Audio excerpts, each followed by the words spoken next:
दोस्तों, एजुकेशन और टेक्नोलॉजी से रिलेटेड वीडियोस देखने के लिए दिए गए सब्सक्राइब बटन को दबाएं और लेटेस्ट वीडियोस नोटिफिकेशन के लिए बेल आइकन बटन को दबाना ना भूलें।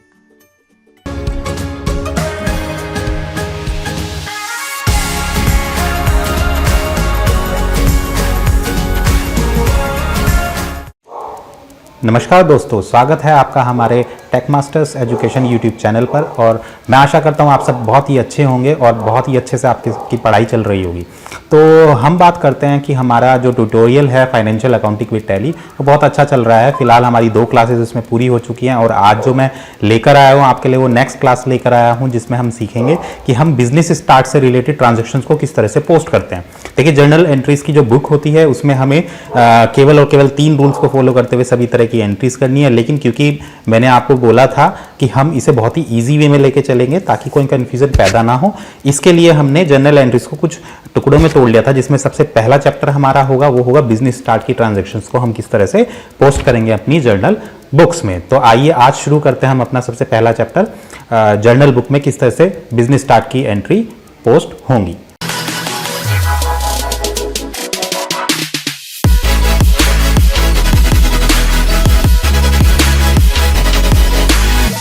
तो ये है हमारा चैप्टर नंबर 3, जिसमें हम सीखेंगे बिजनेस स्टार्ट एंट्रीज।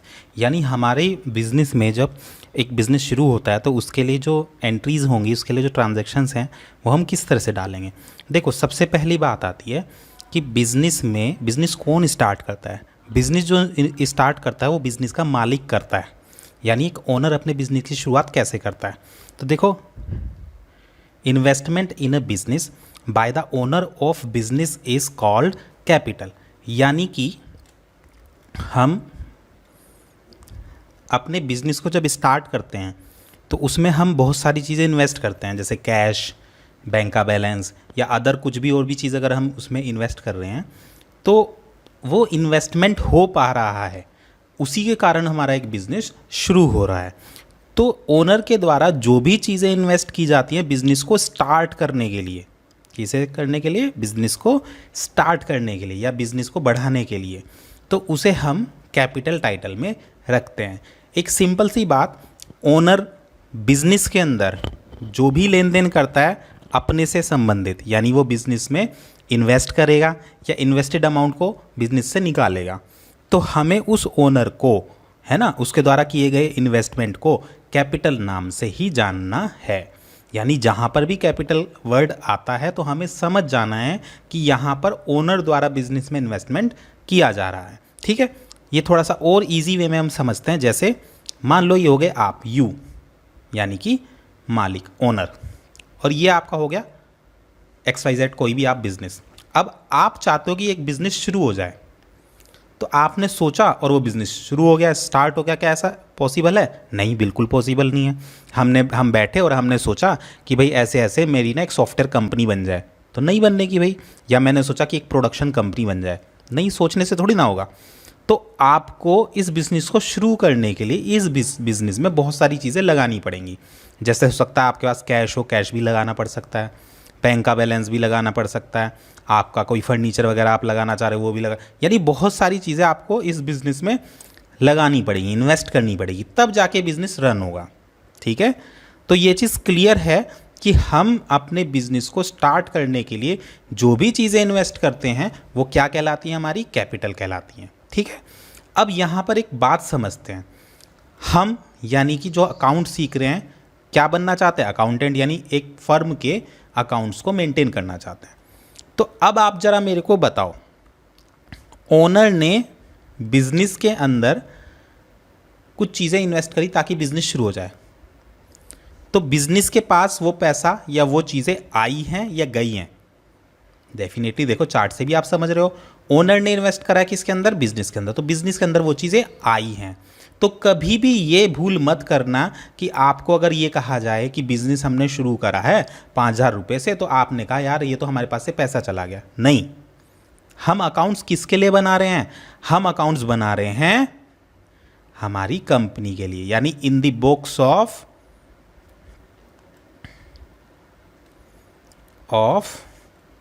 कंपनी, या बिजनेस, ठीक है। तो हम किसके लिए अकाउंट बना रहे हैं?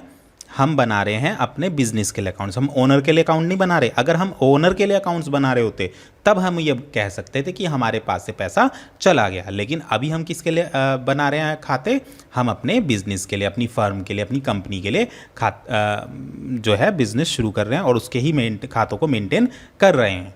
तो इसीलिए हमें किस पॉइंट से हमेशा सोचना है? हमें बिजनेस की तरफ खड़े होकर सोचना है, ठीक है। ये हमेशा ध्यान रखना, कोई भी लेन देन आती है, किसी भी तरह की ट्रांजैक्शन आती है, तो क्योंकि हम अकाउंटेंट किसके हैं? बिजनेस के हैं, बिजनेस के अकाउंट्स को मेंटेन कर रहे हैं, तो हमें उधर ही खड़ा होकर ये चीज़ें सोचनी पड़ेंगी, ठीक है। अब बात आती है कि बिजनेस और बिजनेस का मालिक वो दोनों सेपरेट एंटिटी कॉन्सेप्ट पर काम करते हैं, यानी कि पृथक अस्तित्व अवधारणा। पृथक अस्तित्व अवधारणा का क्या काम होता है कि ओनर और ओनर का बिजनेस, ये दोनों एक अलग अलग व्यक्ति हैं, इन्हें कभी भी मिक्स नहीं करना है। जैसे ओनर ने अगर कोई चीज़ पैसा इसमें लगाया है तो कैपिटल के नाम से वो इन्वेस्ट हो जाएगा। इसी तरह क्योंकि ये इसने अपनी जेब से पैसा लगाया हुआ है तो हम सोचेंगे कि भैया ये तो मालिक है, कभी भी आएगा पैसे निकाल के चला जाएगा, और हमारी हिम्मत नहीं है हम उसको लिख दें, या हमें लिखना नहीं चाहिए। तो बिल्कुल गलत अवधारणा है। यहाँ पे पृथक अस्तित्व अवधारणा यानी सेपरेट एंटिटी कॉन्सेप्ट को फॉलो किया जाता है, जिसके अंदर अगर आप अपने बिजनेस में करेक्ट डिटेल चाहते हो तो आपको सेपरेट एंटिटी कॉन्सेप्ट को फॉलो करना पड़ेगा, क्योंकि जो बिजनेस का ओनर है और बिजनेस है वो दोनों एक अलग अलग व्यक्ति हैं। अगर वो चीज़ कुछ इन्वेस्ट करता है तो कैपिटल नाम से इन्वेस्ट होगा, और अगर वो चीज़ यहाँ से कुछ अपने पर्सनल यूज़ के लिए निकालता है तो वो भी हमें नोट करना पड़ेगा, ठीक है।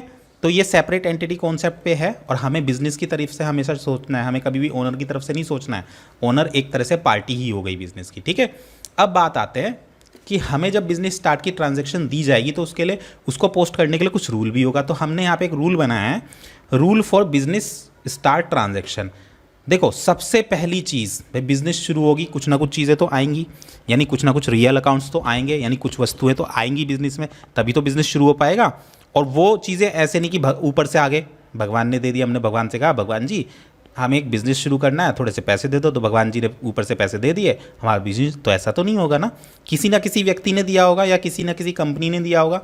तो सबसे पहला स्टेप हमारा क्या है, जब भी कोई बिजनेस स्टार्ट की एंट्री आएगी तो हमें क्या चीज़ ढूंढनी है उसमें? व्हाट कम्स इन, हमारे बिजनेस में कितनी चीज़ों को लाया जा रहा है जिससे बिजनेस हमारा शुरू हो रहा है। तो वो सारी चीज़ें ढूंढो उसे एंट्री के अंदर, और उसे कहाँ कर देंगे? डेबिट में। ये कहाँ का रूल होगा? रियल अकाउंट का, क्योंकि रियल अकाउंट से आएगा, जैसे कैश, बैंक बैलेंस, आपका फर्नीचर, मशीन वगैरह है ना।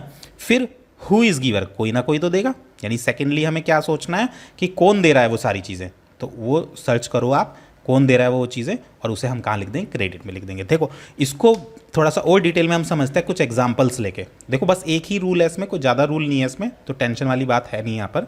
देखो एग्जांपल में हमने पहला एग्जांपल लिया, बिजनेस स्टार्ट विद कैश 10,000। तो देखो date, particular, ledger folio, amount debit, amount credit, ये फॉर्मेट जो हमारा एंट्री का होता है वो पिछले हमने चैप्टर में सीखा ही था, तो उसके लिए हम ज़्यादा बात नहीं करेंगे यहाँ पे। तो डेट सबसे पहले डाल दो, किस तारीख की एंट्री है। फिर देखो बिजनेस स्टार्ट विद कैश, तो रूल के हिसाब से हमें सबसे पहले क्या सर्च करना है? व्हाट कम्स इन, क्या आ रहा है। चलो देखते हैं बिजनेस के अंदर क्या आ रहा है। बिजनेस स्टार्ट विद कैश 10,000, केवल और केवल ये एक चीज़ आ रही है, कैश आ रहा है। कितना आ रहा है? 10,000। तो कहाँ पे हमें पता लग गया? व्हाट कम्स इन, हमारे पास कैश आ रहा है, उसे कहाँ पे करना है? डेबिट में करना है। चलो जी हमने कर दिया, कैश अकाउंट डेबिट, उसका अमाउंट लिख दिया डेबिट में, ठीक है। और तो कुछ नहीं आ रहा? नहीं आ रहा जी, कुछ नहीं आ रहा, देख लो चाहे पढ़ के। इसका मतलब हम सेकंड लाइन पे पहुंच जाते हैं। हु इज़ गिवर, कौन दे रहा है? क्या यहाँ पर कोई जिक्र कर रखा है कि ये पैसा किसने दिया? अगर यहाँ पे कोई जिक्र नहीं किया गया कि ये पैसा किसने दिया, दैट मीन्स हमें मानना है कि ये बिज़नेस के मालिक ने दिया, क्योंकि ये कोई गायब होकर कहीं से पैसा नहीं आया होगा, ये बिज़नेस के मालिक ने ही दिया होगा। और बिज़नेस के मालिक द्वारा जो भी इन्वेस्टमेंट किया जाता है किस नाम से लिखा जाता है? कैपिटल नाम से। तो हम इसको क्रेडिट पे लिखेंगे। हु इज़ गिवर, मालिक है ना गिवर, तो उसको कहाँ पे लिखना है? क्रेडिट में। और मालिक के खाते को हम किस नाम से लिखते हैं? जगह छोड़ो, टू, यहाँ लिख दो कैपिटल अकाउंट, ठीक है, और उसका अमाउंट क्रेडिट में लिख दो। हो गया। अब थर्ड लाइन जैसा कि हमने कहा था नरेशन होता है, आप लिख भी सकते हो, नहीं भी लिख सकते हो, फॉर बिजनेस स्टार्ट, ठीक है, ये हो गई। अब अगली एंट्री देखते हैं जरा। Mister Ramesh start A business with cash. देखो यहाँ पे थोड़ा सा उसने क्लियर कर दिया, जो ओनर है उसका नाम क्या है, रमेश, तो इसमें घबराने की कोई ज़रूरत नहीं है, सिंपली वही चीज़ है, बिजनेस स्टार्ट की एंट्री। तो वही रूल हम देखेंगे। सबसे पहला रूल क्या कहता है, व्हाट कम्स इन। चलो जी सर्च कर लेते हैं क्या क्या चीज़ें यहाँ पे आ रही है।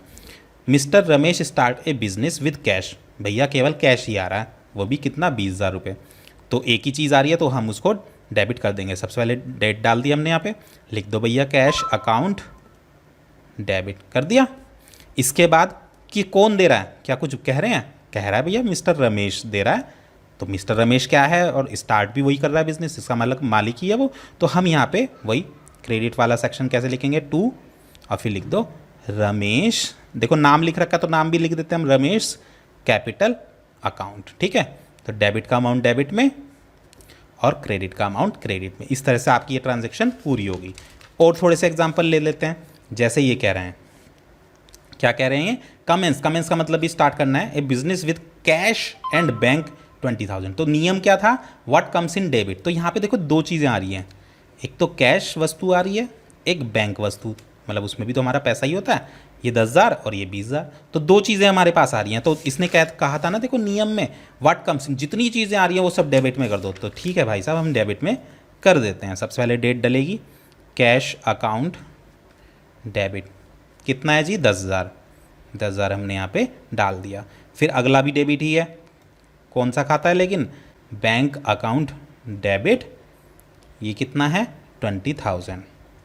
ठीक है, इसके बाद और तो कुछ नहीं आ रहा, नहीं जी और कुछ नहीं आ रहा। अच्छा, अब देखना है हमें नियम के हिसाब से हु इज़ गिवर, उसको क्रेडिट करना है। तो देखो जरा, ये वाला कैश किसने दिया, जरा पता चल रहा है, कोई नहीं पता चल रहा। ये बैंक बैलेंस किसने दिया, ये भी नहीं पता चल रहा है। तो इसका मतलब हम मानेंगे ओनर ने दिया होगा, और ओनर के नाम को हम किस नाम से लिखते हैं, कैपिटल नाम से। तो कैपिटल अकाउंट 10 + 20 30,000 रुपये, सॉरी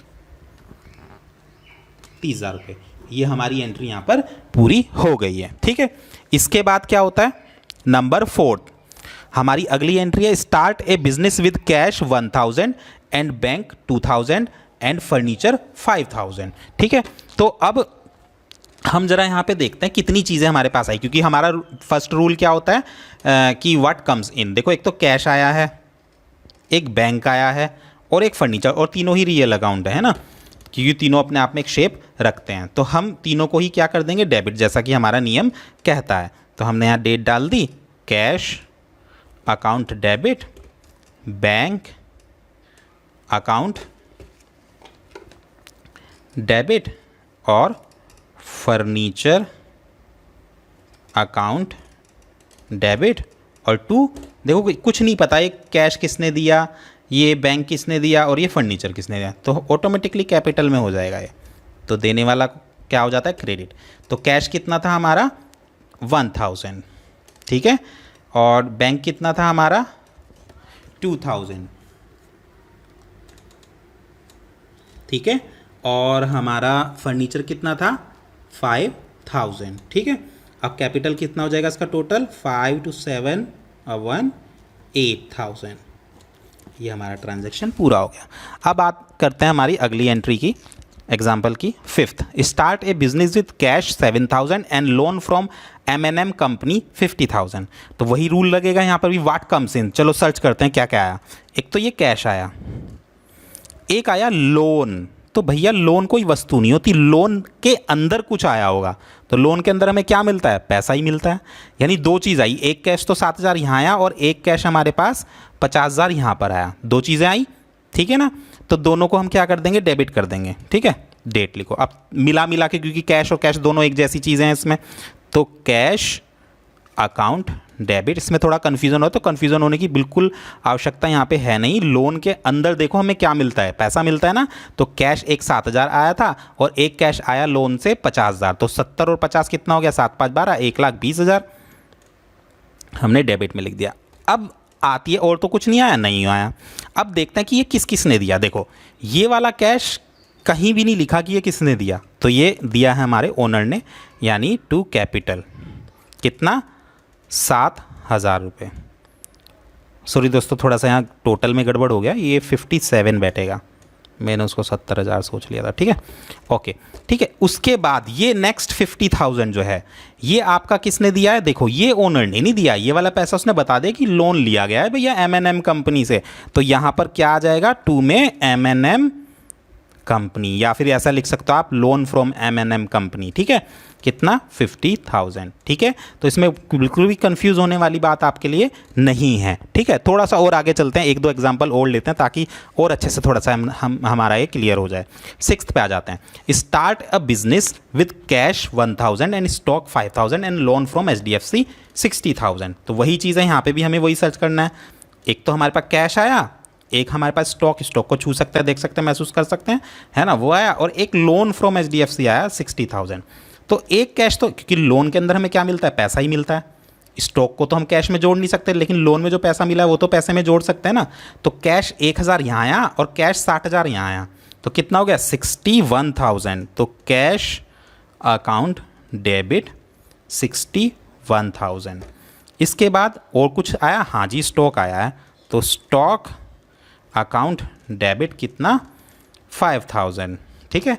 इसके बाद और कुछ आया, नहीं आया। अब किसने दिया है हमें, देखो ये कैश और ये स्टॉक, इसका पता है किसने दिया, नहीं दिया, नहीं पता है हमें, तो ये ओनर ने दिया है, हम लिख देंगे कैपिटल। जोड़ लो जरा, ये कैश कितना है 1,000 और स्टॉक कितना है 5,000, कितना हो गया 6,000, ठीक है। अब बात आती है इसकी, देखो इसका पता है कि भैया ये लोन लिया गया है HDFC से, तो हम इसे लिख देंगे लोन फ्रॉम HDFC, ठीक है, 60,000, ठीक है। तो इस तरह से हमारी ट्रांजैक्शन जो है पूरी हो गई। तो इसमें घबराने वाली कोई बात नहीं है, सिर्फ आपको ये देखना है कि क्या चीज़ मेरे पास आई है उन्हें डेबिट कर दो, और किसने वो चीज़ें दी है उसे हम क्रेडिट कर देंगे। अब बात आती है हमारी नेक्स्ट एग्जाम्पल की। देखो, start A business with capital of A 10,000, capital of B 20,000, capital of C 70,000। देखो बहुत इजी ट्रांजैक्शन है, इसमें उसने कैपिटल वर्ड लिख के ये कह दिया है कि ये भी ओनर है, ये भी ओनर है और ये भी ओनर है। तो सिंपल सी चीज़ है, तीनों ओनर ने केवल पैसा दिया है, तो कैश तीनों से हमें एक ही तरह का आइटम मिला है, कैश। 70 20 कितना हो गया 90 और 10 यानी 1 लाख रुपीज़ हमें मिला है। किस किस ने दिया है देख लो ज़रा, कैपिटल ऑफ A ने दिया है कितना 10,000, कैपिटल ऑफ B ने दिया है कितना 20,000, कैपिटल ऑफ C ने हमें कितना दिया है 70,000। देखो कितनी इजी, हमें थोड़ी सी डिस्टर्ब कर रही थी एंट्री, लेकिन बहुत इजी है। वही रूल लगेगा, क्या आया है वो लिख दो, किस किस ने दिया है वो लिख दो, ठीक है। क्या आया है उसको डेबिट और किसने दिया है उसको क्रेडिट लिखना है। अब हम लास्ट जरा एग्जांपल लेते हैं। देखो, स्टार्ट ए बिजनेस विद ₹50,000, ठीक है जी 50,000 रुपये, और इशूइंग शेयर्स को इशू करा है 1 लाख रुपए के, तो यानी उससे पैसा मिला होगा ना शेयर को इशू करने से, तो एक पैसा तो ये हो गया और एक पैसा ये हो गया, तो दोनों को जोड़ दो, तो कैश अकाउंट डेबिट हमारा 1,50,000, ठीक है, हो गया। और किसने दिया है अब ये फाइंड हमें करना है, क्योंकि कुछ और तो हमारे पास आया नहीं है। तो देखो ये 50,000 किसी का नहीं इन्होंने बता रखा है, तो ये इसका मतलब किसने दिया है कैपिटल, ये कैपिटल ने दिया है, ठीक है। कितना दिया है ये दिया है हमें 50,000। देखो ये जो चीज़ें हैं ये 50,000, ठीक है। इसके बाद बाकी चीज़ें किसने दी है, देखो इशूइंग शेयर फॉर ₹1 लाख, यानी शेयर कैपिटल मार्केट में इशू किया जाता है, क्योंकि देखो शेयर्स जो होता है ना वो ओनर का नहीं होता, ओनर ने एक तरह से बाहर मार्केट से पैसा उधार लिया है अपने शेयर्स को इशू करके, ठीक है। तो उसमें क्या होता है कि शेयर्स को इशू करने से जो पैसा आता है वो ओनर के नाम से नहीं होता, वो शेयर्स के नाम से ही होता है। तो हम इसको क्या लिखेंगे, शेयर्स कैपिटल, ठीक है। कितना हो जाएगा यहाँ पे 1 लाख, ठीक है। तो यहाँ पर यह हमारा हो गया 1,50,000 और कैपिटल ओनर से कितना है 50,000 और शेयर्स कैपिटल इशू करने से कितना है 1 लाख। तो इस तरह से हमारी जो ये एंट्रीज हैं पूरी होंगी। तो आई होप आपको ये सभी बिजनेस स्टार्ट के टाइप्स जो हैं वो क्लियर हो गए होंगे, सभी तरह की एंट्रीज आपको अच्छे से आ गई होगी। तो आज हमारा ये चैप्टर जो है इसमें हम बिजनेस स्टार्ट का टॉपिक क्लियर कर दिया है, ठीक है। तो दोस्तों देखा आपने किस तरह से हमने अपनी ये आज के टॉपिक में जो फर्स्ट टॉपिक था हमारा जनरल एंट्रीज का, उसे हमने पूरा किया है। अगर आपको इसमें कोई भी समस्या आती है तो नीचे कमेंट में आप हमें उस समस्या को लिखकर भेज सकते हैं ताकि हम उसका जवाब आपको पहुंचा दें। अगर आपको मेरी ये वीडियो पसंद आई है तो दोस्तों प्लीज़ इसको लाइक ज़रूर कीजिएगा और हमारे चैनल को सब्सक्राइब करें, साथ ही बेल आइकन बटन दबाएं ताकि कोई भी ट्यूटोरियल का वीडियो जो हम पोस्ट करते हैं वो सबसे पहले आपको आपके नोटिफिकेशन तक पहुंच जाए। और दोस्तों इसी तरह से आप हमारे साथ जुड़े रहिए ताकि हम आपको अपनी ये सर्विस उपलब्ध कराते रहें और आपको एजुकेट करते रहें। थैंक यू दोस्तों।